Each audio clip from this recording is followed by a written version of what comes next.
Contrarié par le report du quart de finale de Coupe d'Europe qui aurait dû avoir lieu samedi dernier au Stade Vélodrome. Finalement, ce quart de finale de Coupe de France, pardon, pas Coupe d'Europe, aura lieu le mercredi 4 mai au Stade Vélodrome. Mais ce soir, en championnat, Montpellier accueillait Caen. Stéphane Le Goff. Louis Nicolin et Gérard Gilly côte à côte sur le banc de touche et apparemment plutôt serein. Il est vrai que les deux hommes espèrent toujours pour leur équipe une éventuelle place européenne.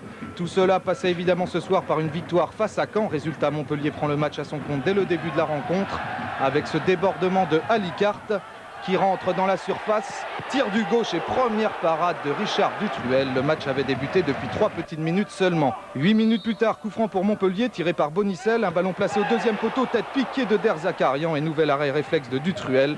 Der Zakarian, 31 ans, mais il saute toujours aussi haut. Il devrait normalement re-signer à Montpellier pour la saison prochaine. Caen ne montre rien, alors on continue avec les Montpelliérains et en l'occurrence Serge Blanc côté gauche. Mésentente entre deux défenseurs canets, il en profite.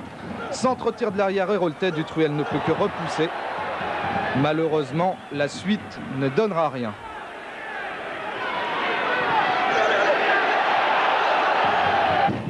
Montpellier qui pousse toujours. Contrôle orienté de Risetto qui part dans l'axe et prend tout le monde de vitesse. Il a vu Dutruel avancer, tentative de lob de l'extérieur, c'est malheureusement un peu trop enlevé et ça passe juste au-dessus de la transversale du gardien Carnet. Résultat 0-0 à la pause.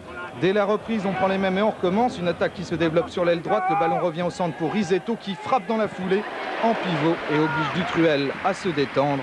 Dutruel, sans aucun doute, le meilleur Canet ce soir et pour cause. 51e minute maintenant et Bonicel qui contourne la défense canaise dans le trou pour Sanchez qui se présente seul devant Dutruel et Sanchez qui manque l'immanquable. Ça passe juste à droite, un ballon insuffisamment brossé. Dans l'axe, ça ne passe pas à droite non plus, alors on essaye côté gauche, centre de Serge Blanc. Tête de Sanchez, pleine lucarne, apparemment rien à dire.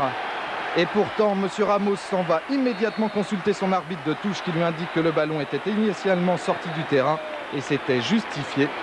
Le but sera finalement refusé, dommage car la tête, elle, était superbe. Nullement découragés, les Montpelliérains continuent sur leur lancée. Frappe de Serge Blanc du droit et toujours le portier Canet. Montpellier aura tout essayé. Le ballon ne rentrera jamais dans les buts Canet qui ont réussi à obtenir ce qu'ils étaient finalement venus chercher, le match nul, au plus grand désarroi de Gilly et de Nicolin, pas récompensé ce soir. Et oui, match nul. Et ce qui est incroyable, c'est que c'est le premier résultat nul obtenu par Caen à l'extérieur.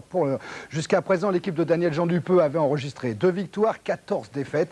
Et c'est donc le premier résultat nul.